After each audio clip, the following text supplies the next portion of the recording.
letting go of stuff can feel like losing all over again. But that money is gone, and clutter isn't just an emotional baggage. It makes your daily living miserable and harder.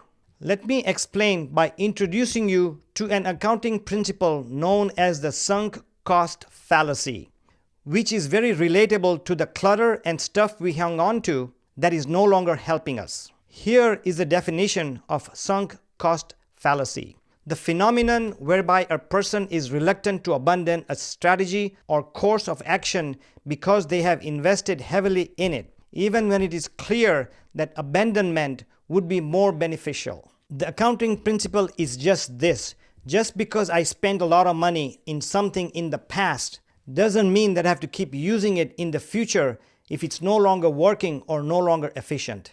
Let me give you an example. Let's say a company bought a computer 5 years ago and spent $10,000, and it was the latest product out there. It was very fast, very efficient. 5 years later, that computer is very slow. It doesn't do a lot of things, let's say like an AI. And now there's a new computer, much smaller, much faster with AI that costs $5,000. So should this business let go of that $10,000 computer, which is inefficient and old and slow, or should they buy $5,000 worth of new equipment, or computer in this case, which makes their work faster, smarter, and very fast? At home, that could be your pool table, or your weights, or your surround sound system, or the big TV that you bought 4 years ago, and now it's collecting dust. Keeping them because you spent a lot of money doesn't make any sense. That's not smart finance, that's emotional debt. I'll give you a quick example. In 2010, I bought a pool table. I have a living room and a family room, and I put this big pool table in the living room, used it for 2 or 3 years, and then it sat and it sat and it sat for 7 more years. I had a bed sheet covered on it but never used it. But all that time, we never used that living room. My wife has not yet forgiven me to this day. Luckily, I ended up selling it for $200 so they could take it away without me delivering it. Finally, after 7 years. If you're selling your home or just living in your home, clutter doesn't just look bad.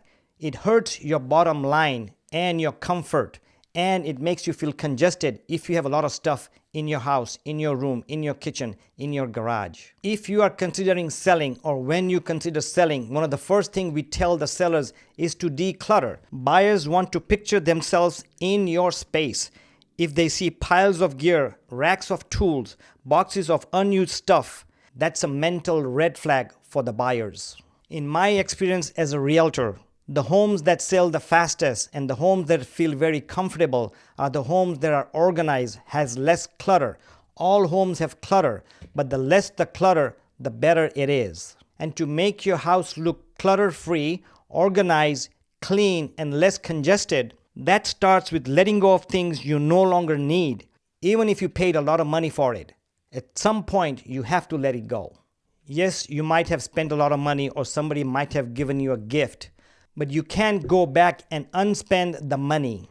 But you can learn from it. Would you buy it again? How would you buy it? Would you buy something smaller, something faster, something more efficient? And like I said before, when time comes, you just gotta let it go. Look at each item and ask yourself, is this helping me move forward? If not, let it go. And to let things go, there are several things you can do. One, you can donate it or give it to a loved one, somebody in your family or friend circle, or even to your church. Number two, you can donate it to somebody so you have room in your house, in your living room, in your garage. Or you can even sell it.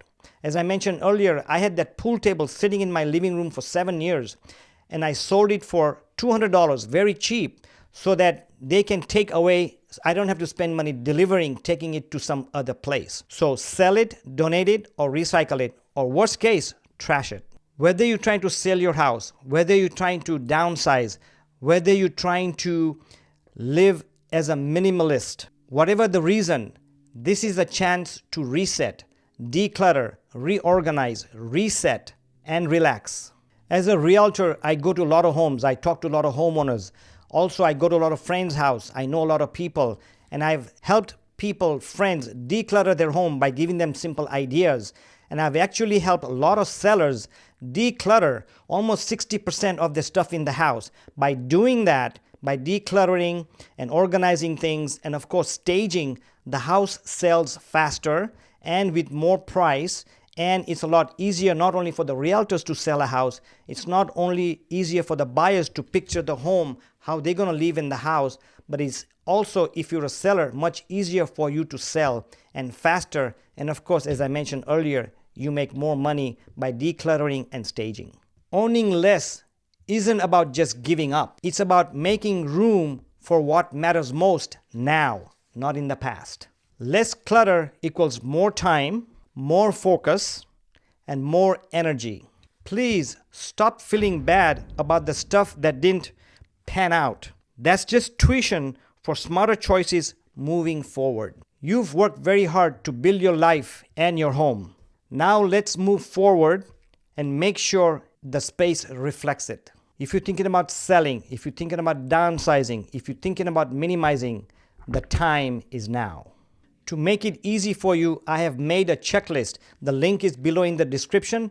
Click it and I'll send you the checklist.